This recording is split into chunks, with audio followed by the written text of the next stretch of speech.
Haleluya.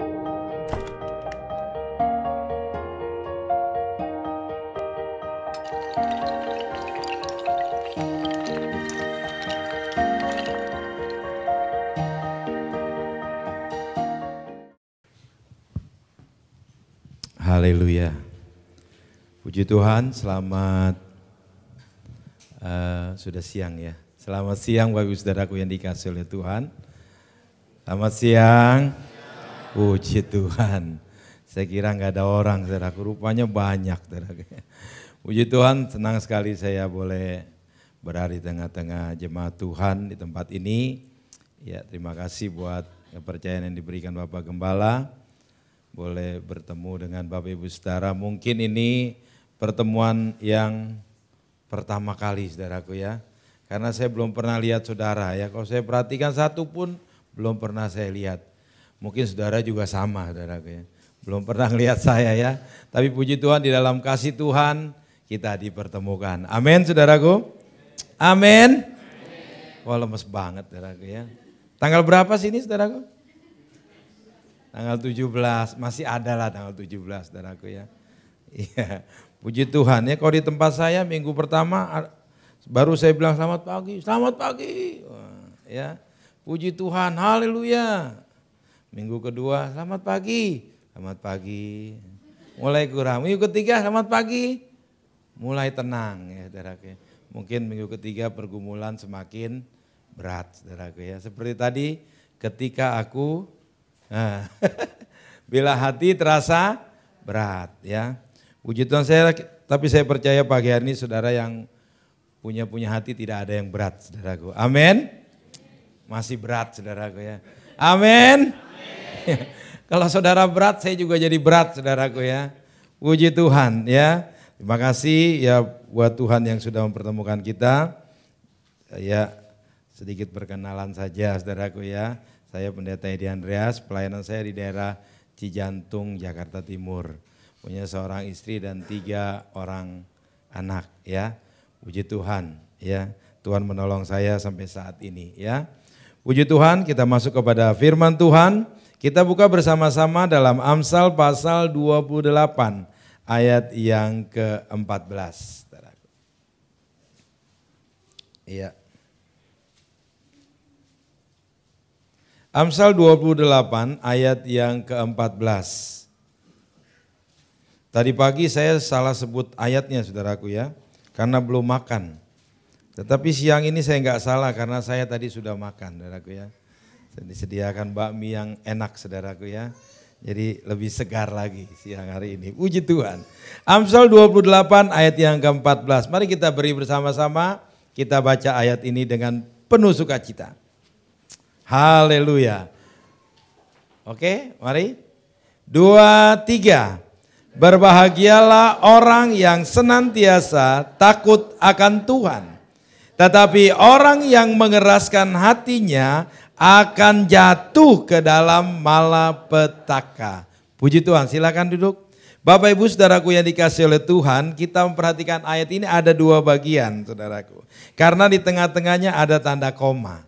Bagian yang pertama berkata, berbahagialah orang yang senantiasa takut akan Tuhan. Kata berbahagia juga bisa diartikan diberkatilah orang yang senantiasa takut akan Tuhan. Jadi saudaraku yang dikasihi oleh Tuhan, kita akan disebut berbahagia. Kita akan disebut diberkati kalau senantiasa hidup kita takut akan Tuhan. Kalau selalu hidup kita takut akan Tuhan. Kalau senantiasa atau selamanya kita takut akan Tuhan. Saudaraku. Ya. Tetapi bagian B berkata, kalau kita mengeraskan hati, maka kita akan jatuh. Udah jatuh ke dalam malapetaka. Silakan saudara tentukan pilihan saudara. Mau berbahagia atau mau jatuh ke dalam malapetaka. Ya, ini seperti 2 pilihan, tetapi saya ingin mengajak kita semua melihat satu hubungan atau korelasi antara berbahagia dengan jatuh ke dalam malapetaka. Ya. Nah, saudaraku yang dikasihi oleh Tuhan, seperti apa sih definisi hidup takut akan Tuhan? Mungkin kita bisa mendefinisikannya dengan banyak hal sebagai gambaran hidup yang takut akan Tuhan. Ya. Sederhana mungkin kalau saya lempar kepada saudara, kira-kira menurut saudara takut akan Tuhan itu seperti apa?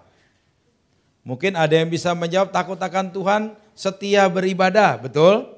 Mungkin takut akan Tuhan setia baca firman Tuhan atau bersaat teduh. Setia berkorban dan lain sebagainya. Betul, itu tidak salah.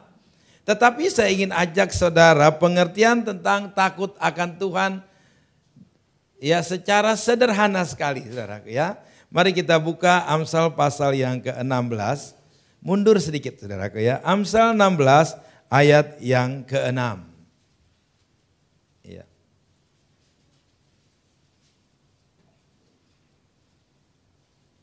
Amsal 16 ayat yang ke-6. Dengan kasih dan kesetiaan kesalahan diampuni. Karena takut akan Tuhan orang apa? Menjauhi kejahatan. Jadi saya ingin ajak saudara kepada pengertian yang begitu sederhana. Bahwa hidup yang takut akan Tuhan itu adalah hidup yang menjauhi kejahatan. Amin saudaraku.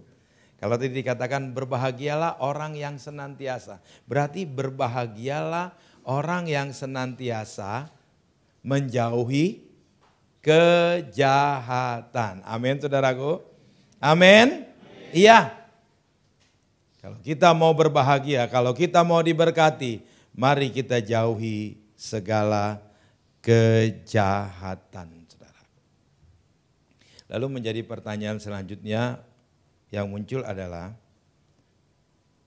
bagaimana supaya kita bisa benar-benar memiliki hidup yang takut akan Tuhan atau memiliki hidup yang benar-benar menjauhi kejahatan, saudaraku.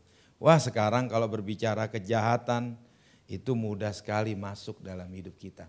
Beberapa waktu yang lalu saya sharing sama rekan-rekan hamba Tuhan.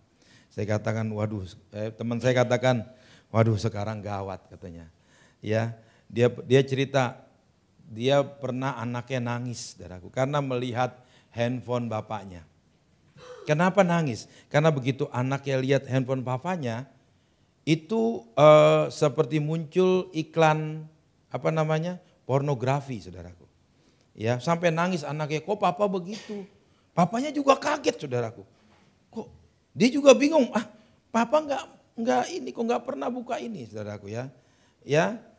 Lalu papanya ingat ya, dia pernah saudaraku, dia pernah buka satu situs isinya khotbah. Ya, tetapi begitu khotbah habis, muncul iklan itu, saudaraku. Ya. Wah, dia baru ingat, oh iya, mungkin kejadiannya seperti itu. Pas anaknya melihat, saudaraku. Wah, langsung dia jelaskan, papanya jelaskan, enggak, papa enggak begitu. Ya. Cuma kadang-kadang di handphone bisa seperti itu, saudaraku. Makanya maaf saudaraku ya, saya larang sekali jemaat kalau dengar firman Tuhan itu dari handphone. Kenapa? Karena dari handphone itu bisa muncul yang aneh-aneh, saudaraku ya. Kita mendengarkan firman Tuhan bisa muncul yang aneh, saudaraku ya. Karena saya pernah mengalami ya, begitu saya lihat Facebook, ada iklan-iklan yang gak jelas, saudaraku ya. Waduh, saya bilang, anaknya bapaknya kasih penjelasan, enggak seperti itu. Papa pernah lagi dengar khotbah, lagi lihat khotbah, tiba-tiba ada iklan itu. Nah saudaraku, jujur sebagai manusia, kita tidak selamanya iman kita kuat. Ya, kadang-kadang ya kita harus akui, saudaraku. Kadang-kadang kita juga lemah. Gampang sekali kita jatuh dalam dosa. Ya. Gampang sekali kita jatuh dalam kejahatan. Nah, inilah yang harus kita hindarkan, saudaraku. Ya. Jadi saudaraku yang dikasihi oleh Tuhan, ya. Orang yang takut akan Tuhan, orang yang selalu menjauhi kejahatan. Saudaraku yang dikasihi oleh Tuhan, Roma 7 ayat yang ke-15. Saya akan baca dalam 2 terjemahan, saudaraku ya. Roma 7 ayat yang ke-15.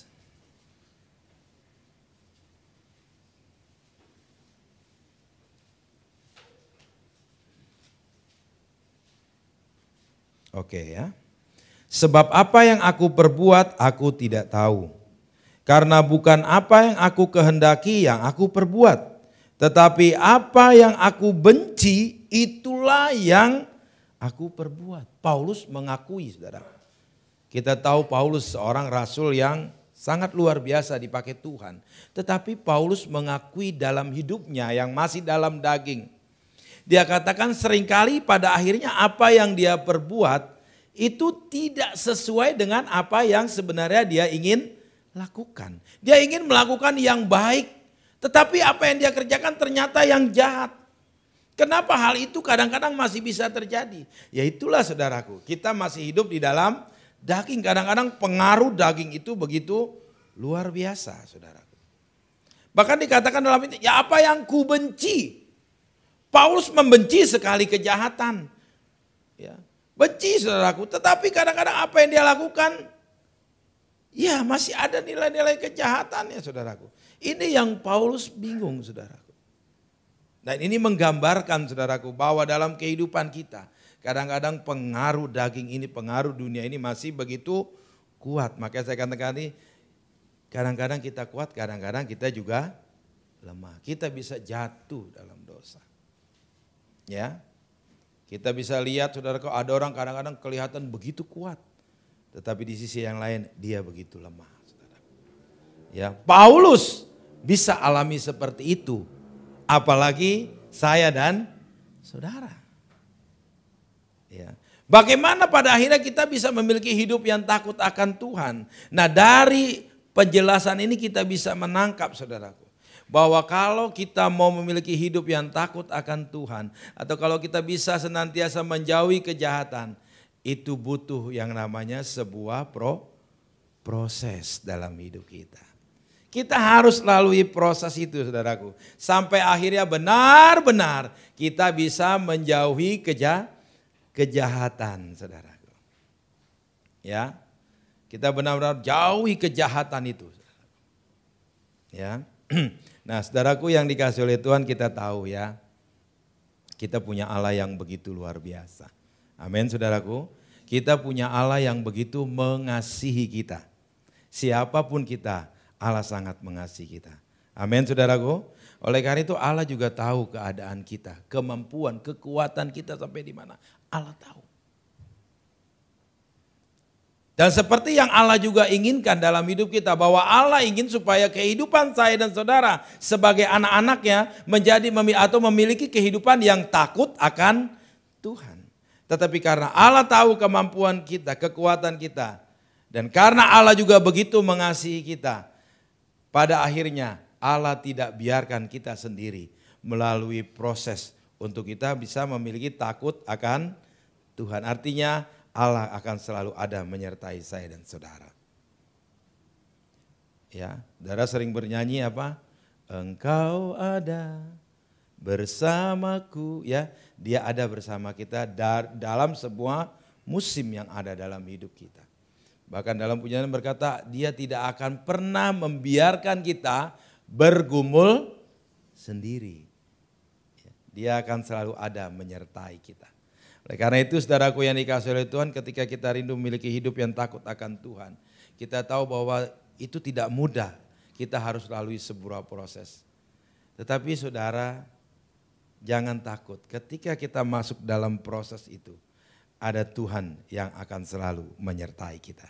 Amin. Tinggal selanjutnya kita menangkap, kita harus mengerti apa bentuk penyertaan Tuhan dalam hidup kita. Ketika kita mengalami proses untuk memiliki hidup yang takut akan Tuhan.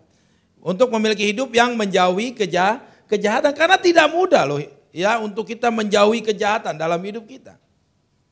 Banyak sekali hal yang begitu menggoda kita saudaraku. Ya, terlalu banyak saudara. Ya. Makanya kita harus mengerti bagaimana cara Allah menyertai kita. Saudaraku, saya pernah ngobrol-ngobrol ya sama salah satu penjual rokok saudaraku, ya di daerah Pasar Rebo saudaraku, ada penjual rokok ya pakai gerobak itu saudaraku ya. Kalau sekarang udah nggak ada saudaraku ya, tapi dulu kan masih ada ya, sebelum zamannya Pak Ahok itu masih ada di perempatan jalan itu tukang rokok ya. Nah tempat jemaat berjualan ini saudaraku, itulah tempatnya para copet ya melihat hasilnya. Hasil copetannya saudaraku. Jadi kalau kan sampai sekarang saudaraku saya masih lihat dengan mata, sering saya lihat siang-siang copet gitu. Sampai sekarang. Tapi waktu itu jemaat ini cerita ya, ada copet saudaraku ya, copet habis mencopet dia mau beli rokok. Begitu dia beli rokok, dia ambil duitnya, dia buka dompetnya. Nah di dompetnya ada gambar Yesus. Ya, jemaat ketawa saudaraku ya. Saya bilang, kau ini bagaimana sih? Ya, copet tapi dompetnya ada gambar Yesus saudaraku. Lalu saudara tahu apa jawaban copet itu? Dia bilang, ibu ini gak tahu aja. Ini dia bu, gara-gara dia saya gak ketangkep sampai sekarang. Ini benar saudaraku, ini saya bukan kasih cerita enggak, ini benar kenyataan. Ini gara-gara ini dia. Gambar Yesus saudaraku, gara-gara ini dia saya enggak ketangkep sampai sekarang saudaraku. Ya, memang dengarnya sih kurang ajar saudaraku, kurang ajar nih cowoknya. Ya. Tapi mungkin saudaraku ya, mungkin mau bercanda atau tidak, atau mungkin juga pengertian dia seperti itu ya, karena ada gambar Yesus yang selalu menyertai dia saudaraku ya. Sampai nyopet pun dia aman gak ketangkep saudaraku. Ya, saya bilang, saya ketawa dengar cerita itu saudaraku. Kenapa ya? Bisa saja dimungkinkan dia belum mengerti arti penyertaan Tuhan. Nah bagi kita saudaraku, kita gak boleh seperti itu. Kita harus dapat mengerti bagaimana sih bentuk penyertaan Tuhan dalam hidup kita ketika kita sedang melalui proses untuk memiliki hidup yang takut akan Tuhan. Amin. Saudara mau mengerti saudaraku? Kita buka 2 Timotius 3 ayat yang ke-16. 2 Timotius 3 ayat yang ke-16.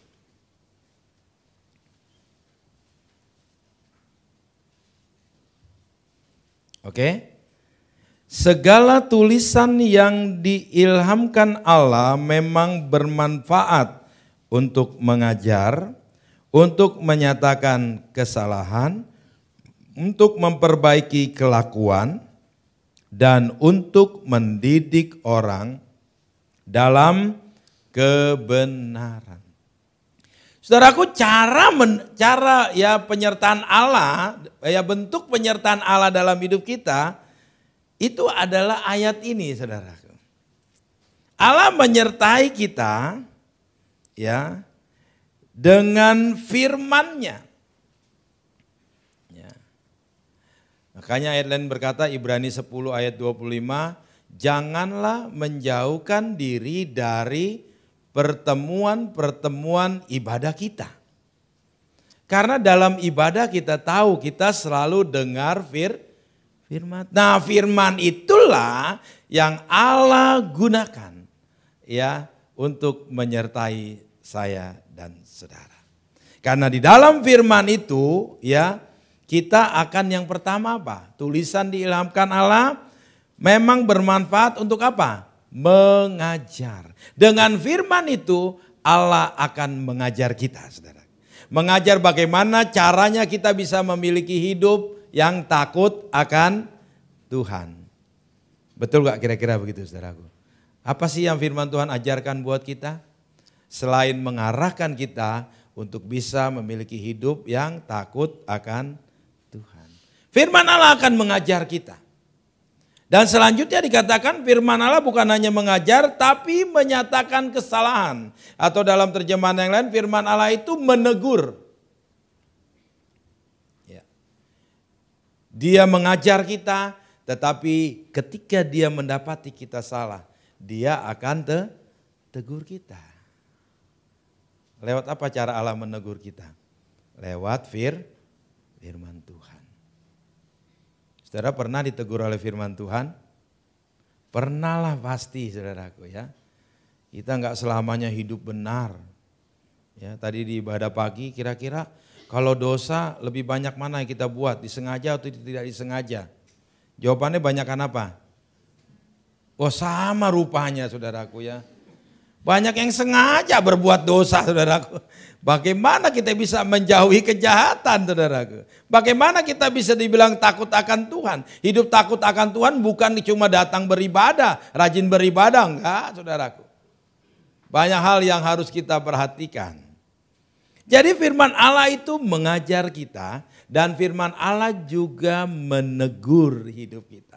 Menyatakan kesalahan kita. Tetapi bukan hanya menegur atau menyatakan kesalahan. Tetapi firman Allah itu juga akan memperbaiki cara hidup kita. Memperbaiki kelakuan kita. Ya. Mungkin saudara yang suka datang beribadah, suka-suka telat. Saya lihat tadi di warta salah satu himbauannya, jangan telat datang kesiangan atau terlambat. Ya, di situ ada terlambat atau kesiangan lah, saudaraku ya. Nah, itu kerinduan gembala. Jangan ada yang terlambat. Kenapa? Karena kalau datang terlambat kan rugi, saudaraku. Ya. Yang lain sudah memuji Tuhan, yang lain sudah ada di hadirat Tuhan. Ya. Dia baru sampai di hadirat apa nggak tahu, saudaraku. Ya. Dia akan firman Allah mungkin datang menegur. Ya.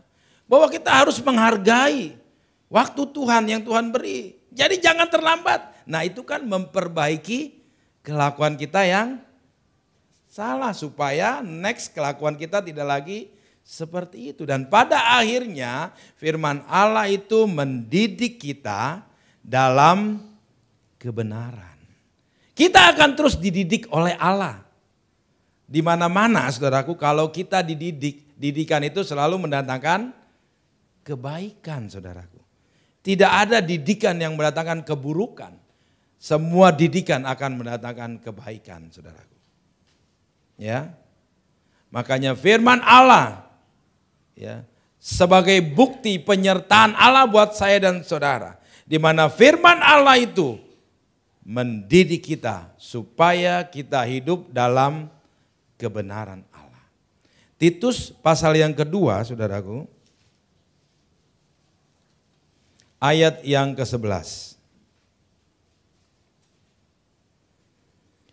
Karena kasih karunia Allah yang menyelamatkan semua manusia sudah nyata. Ia mendidik kita supaya kita, apa saudaraku? Meninggalkan kefasikan dan keinginan-keinginan duniawi supaya kita hidup bijaksana, adil dan beribadah dalam dunia sekarang ini. Ini kerinduan Allah mendidik saya dan saudara supaya pada akhirnya kita bisa meninggalkan kefasikan kita.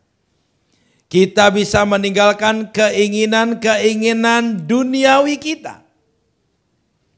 Ya. Supaya pada akhirnya kita juga bisa hidup bijaksana. Ya kan? Ya, saudara sudah pahamlah bagaimana hidup yang bijaksana. Hidup bijaksana lalu hidup adil, saudaraku. Ya. Dan beribadah. Dalam dunia sekarang artinya dalam kehidupan kita setiap hari, saudaraku. Ya. Jadi Allah menyertai kita lewat pengajaran yang Dia berikan. Allah menyertai kita lewat teguran ketika kita salah. Allah menyertai kita lewat bagaimana Allah ingin merubah cara hidup kita. Yang tidak baik menjadi baik. Yang terakhir Allah ingin mendidik kita supaya kita hidup dalam kebenaran. Meninggalkan semua kefasikan dan meninggalkan keinginan-keinginan duniawi, saudara. Nah, hidup yang seperti inilah yang firman Tuhan katakan tadi, itu adalah hidup yang dikatakan berbahagia. Amin. Ada yang berbahagia pagi hari ini? Amin. Puji Tuhan. Kalau kita klaim diri kita berbahagia, coba kita lihat diri kita lagi. Apakah kita sudah hidup takut akan Tuhan? Apakah kita sudah hidup menjauhi kejahatan? Kalau itu sudah, yes, betul, kita adalah orang-orang yang berbahagia. Tapi kalau belum, ya kita belum berbahagialah, saudaraku. Mungkin baru ya, belum lengkap. Ya. Kalau kita sudah memiliki hidup yang takut akan Tuhan, barulah kita disebut orang-orang yang berbahagia. Kita meninggalkan kefasikan kita meninggalkan keinginan-keinginan duniawi, saudaraku. Malah ayat 13 dalam Titus 2 ayat 13, ya dengan menantikan penggenapan pengharapan kita yang penuh bahagia dan penyataan kemuliaan Allah yang maha besar dan juru selamat kita Yesus Kristus. Ya, kita diarahkan justru untuk lebih melihat kepada penggenapan janji Allah. Melihat kemuliaan Allah yang Allah bisa nyatakan di dalam kehidupan kita, saudaraku. Amin. Enaklah saudaraku kalau kita bisa memiliki hidup yang takut akan Tuhan. Tapi ya itu, kita harus bisa melalui proses ya untuk menjadi orang-orang yang takut akan Tuhan. Ya, makanya masuk ke bagian B, saudaraku. Ya, Amsal 28 ayat yang ke-14.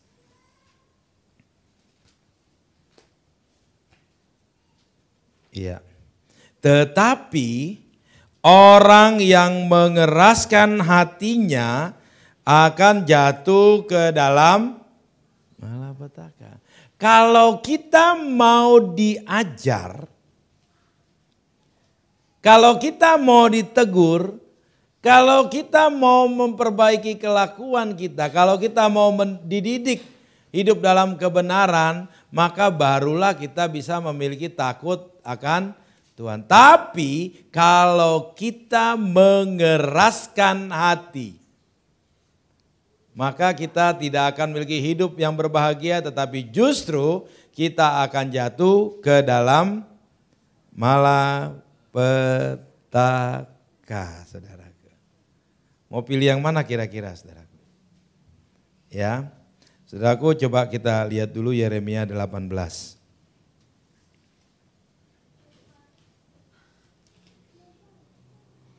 Yeremia 18 ayat yang pertama sampai ayat yang ke-6.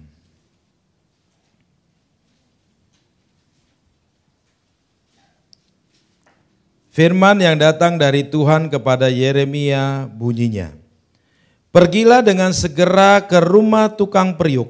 Di sana aku akan memperdengarkan perkataan-perkataanku kepadamu. Lalu pergilah aku ke rumah tukang periuk dan kebetulan ia sedang bekerja dengan pelarikan. Apabila bejana yang sedang dibuatnya dari tanah liat di tangannya itu rusak, maka tukang periuk itu mengerjakan kembali menjadi bejana-bejana lain menurut apa yang baik pada pemandangannya. Kemudian datanglah firman Tuhan kepadaku bunyinya, masakan aku tidak dapat bertindak kepada kamu seperti tukang periuk ini, hai kaum Israel? Demikianlah firman Tuhan, sungguh seperti tanah liat di tangan tukang periuk, demikianlah kamu di tanganku, hai kaum Israel. Saudaraku, perhatikan, Allah mengajak Yeremia untuk melihat satu kehidupan atau proses ketika tukang periuk sedang membuat bejana. Yeremia Tuhan bawa ke situ dan Tuhan kasih lihat, saudaraku. Ternyata ada satu perumpamaan yang Tuhan ingin ambil ketika Tuhan memperlihatkan tukang periuk bekerja. Ya. Dan kita juga tahu, saudaraku, ya, kalau saudara mungkin pernah nonton film yang dulu apa tuh? Film Ghost, ya, yang seorang sedang membuat bejana, ya. Ya, mungkin ada yang pernah nonton di sini film itu? Ada? Ada ya, Bu, ya? Oh. Ya, nggak apa-apa lah, malu-malu lah, nggak ngaku juga nggak apa-apa lah, saudara. Ya, dulu saya ingat tonton film itu, saudaraku, saya masih pacaran tuh, saudaraku, ya. Kalau masih pacaran kan, ya masih senang-senang nonton film. Karena kalau pacaran nonton film kan kesempatan untuk berdua, saudaraku. Wah, cari film yang romantis. Akhirnya nontonlah film itu, saudaraku, ya.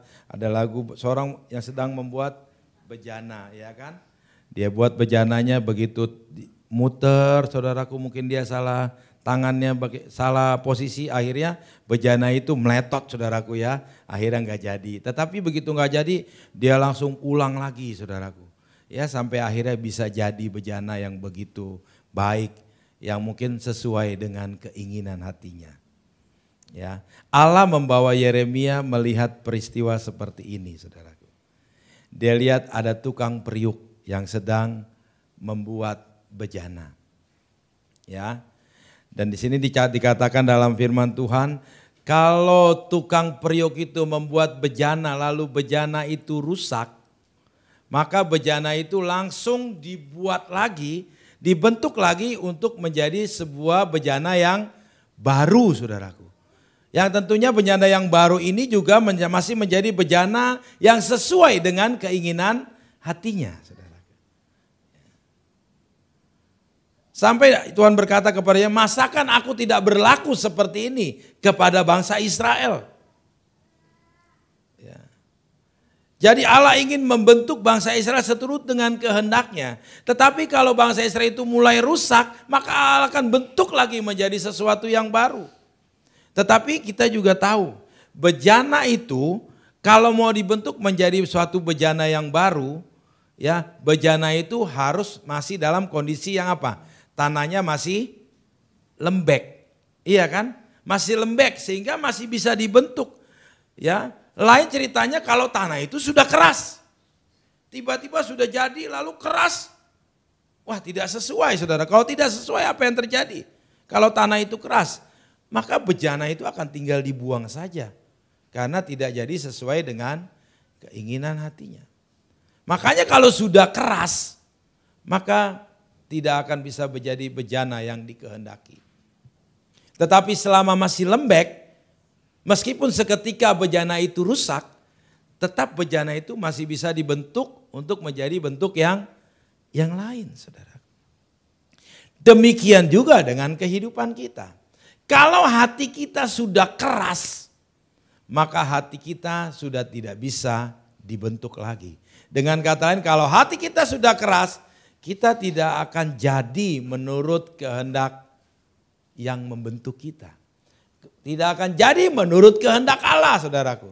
Makanya hidup yang seperti itu digambarkan seperti kehidupan yang jatuh ke dalam malapetaka. Karena orang yang mengeraskan hatinya itu akan jatuh kepada penghukuman, saudaraku. Ya, kenapa begitu, saudaraku? Iyalah, orang yang mengeraskan hatinya itu orang yang setiap datang pengajaran diajar oleh firman Tuhan, dia mengeraskan hati. Enggak begitu. Firman Tuhan bukan begitu.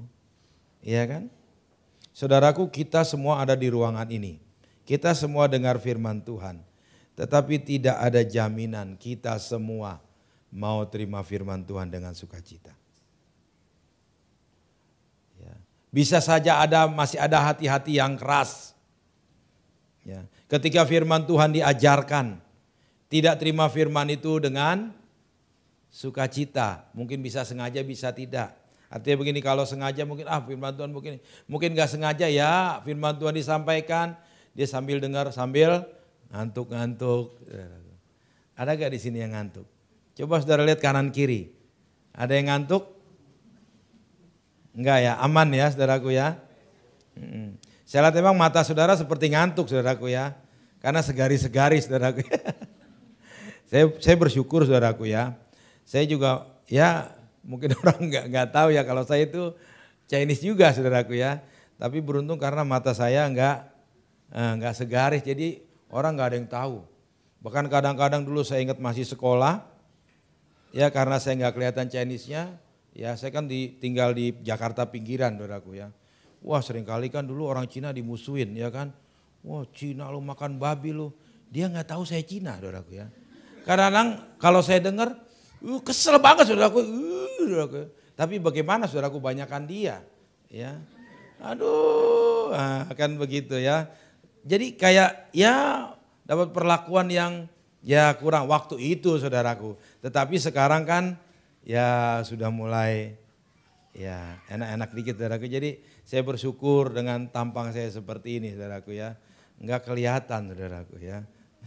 Tapi saya punya anak yang kecil saudaraku ya. Ini Ibu Gembala tahu ya, anak laki. Memang waktu saya pengen punya anak ini saudaraku, saya berdoa sama Tuhan. tolong jangan sampai hilang ya ciri-ciri kami sebagai keturunan Chinese, saudaraku ya. Saya berdoa, Tuhan, saya minta anak saya mungkin agak sipit dikit lah Tuhan. Benar saudaraku ya, begitu lahir ya sekarang sipit walaupun kulitnya agak gelap saudaraku, karena memang istri saya gelap saudaraku ya. Jadi kalau firman Tuhan kalau firman Tuhan bilang terang dan gelap tidak bisa bersatu, wah buat saya nggak bisa saudaraku ya. Saya bisa bersatu saudaraku ya. Tapi dalam hal yang lain lah saudaraku. Artinya istri saya gelap saudaraku ya. Jadi ya bersyukur lihat anak saya, waduh matanya sipit tapi ya makanya sering ada teman berkata gini ya. Rumah Cina benteng katanya. Biarin, anak saya aja bangga saudaraku ya. Anak saya namanya itu nggak ada saya tulis C-nya saudaraku ya. Cuma namanya Christian Darmawan. Ya. Tapi dia selalu bikin di IG-nya dia tulis Lau Christian Darmawan. Ya, dia bangga saudaraku ya. Saya bilang puji Tuhan saudaraku ya. Ya saudara, jadi saudara kita harus perhatikan. Ya. Selama kita masih mau dibentuk ya, maka kita akan dibentuk oleh Allah. Sekalipun mungkin ya seperti kedapatan bejana yang rusak. Artinya mungkin masih ada perbuatan kita ya yang tidak berkenan kepada Allah. Tetapi ketika kita mau diajar oleh Tuhan, maka selanjutnya firman Allah mungkin akan menegur kita. Amin saudaraku. Ya. Beruntunglah kalau kita masih mau ditegur oleh Tuhan. Tuhan mau menegur kita, beruntunglah. Berarti Tuhan masih sayang sama kita. Ya, dan seterusnya setelah kita ditegur, maka Tuhan akan memperbaiki kelakuan kita, saudaraku. Dan pada akhirnya setelah kelakuan kita diperbaiki, ya kan seperti seorang pembuat bejana ini, meskipun sudah rusak tapi karena masih lembek, dia bisa bentuk lagi untuk menjadi bejana yang baru. Dan ingat bejana yang baru itu tetap menjadi bejana yang dikehendaki oleh tukang periuk ini, saudara. Mungkin ada kesalahan yang kita buat sehingga kita harus ditegur. Tetapi ketika kita membuka diri untuk teguran firman Allah, maka kita akan bisa memperbaiki hidup kita. Dan kita akan terus dididik supaya kita bisa hidup dalam kebenaran. Supaya kita bisa meninggalkan kefasikan. Supaya kita bisa meninggalkan keinginan-keinginan duniawi kita. Kalau kita tidak pernah ditegur firman Tuhan, kita nggak tahu kita sudah salah atau belum. Yang kita merasa benar-benar aja. Selama ini saya benar-benar aja. Padahal kita nggak tahu bahwa kita sudah salah. Maka bersyukur kalau kita diajar, kita ditegur oleh Allah. Karena itu akan memperbaiki kita, mendidik kita supaya kita hidup dalam kebenaran, saudaraku. Firman Tuhan berkata, masakan aku tidak berbuat seperti ini terhadap bangsa Israel. Ya. Apalagi masakan Tuhan tidak melakukan ini buat saya dan saudara sebagai orang-orang yang dikasihinya. Amin saudaraku, Allah akan lakukan ini. Ketika kita tidak mengeraskan hati kita, Allah akan bentuk kita menjadi apa yang Dia mau. Tetapi kalau kita sudah mengeraskan hati kita, tidak bisa lagi diajar, tidak bisa lagi ditegur, tidak mau lagi merubah kelakuannya, tidak mau lagi dididik dalam kebenaran, sudah hidup mau semau gue, saudaraku istilahnya. Maka orang itu akan jatuh ke dalam malapetaka. Saudaraku silakan cari arti dari malapetaka, itu semua hal-hal yang mengerikan. Malapetaka itu berbicara kesusahan, kesengsaraan saudaraku. Jadi orang yang mengeraskan hati, dia akan masuk kepada hidup yang penuh dengan kesengsaraan. Hidup yang penuh dengan kesusahan. Tetapi kalau kita tidak mengeraskan hati, kita mau dibentuk oleh Allah, mau mengikuti semua proses Allah. Ya untuk memiliki hidup yang takut akan Tuhan. Maka pada akhirnya benar-benar kita bisa jauhi segala kefasikan. Jauhi segala kejahatan. Jauhi segala sifat-sifat duniawi. Maka kita akan memiliki hidup yang berbahagia, saudaraku. Jadi hidup di dalam Tuhan ya itu sebenarnya enak. Karena Tuhan inginkan kita semua memiliki hidup yang berbahagia. Asal hiduplah takut akan Tuhan. Jangan lagi keraskan hatimu siang hari ini. Kalau firman Tuhan datang mengingatkan, menegur, mengajar kita, terimalah semua firman dengan sukacita, saudaraku. Maka engkau akan dibentuk menurut apa maunya Tuhan di dalam kehidupanmu, saudaraku. Ya, kalau saudara mungkin ada ayat-ayat lain sebagai referensi, misalnya dalam Roma pasal 9 ayat yang ke-20, bahwa orang yang mengeraskan hati itu adalah seperti orang yang membantah Tuhan. Jadi kalau ada orang mengeraskan hati, diajar firman Tuhan oleh Bapak Gembala, Ibu Gembala, hamba-hamba Tuhan, dia mengeraskan hati. Ya, saat itu dia sama dengan orang yang sedang membantah Tuhan. Dia tidak terima firman Tuhan, sama dengan membantah. Ya, Roma 9 ayat 21, orang yang seperti ini atau orang yang mengeraskan hati adalah orang yang tidak mau dibentuk oleh Allah. Ya, kalau orang tidak mau lagi dibentuk oleh Allah, ya sudah, repot saudara, mau jadi apa? Iya kan? Mau jadi apa kalau orang tidak mau dibentuk oleh Allah?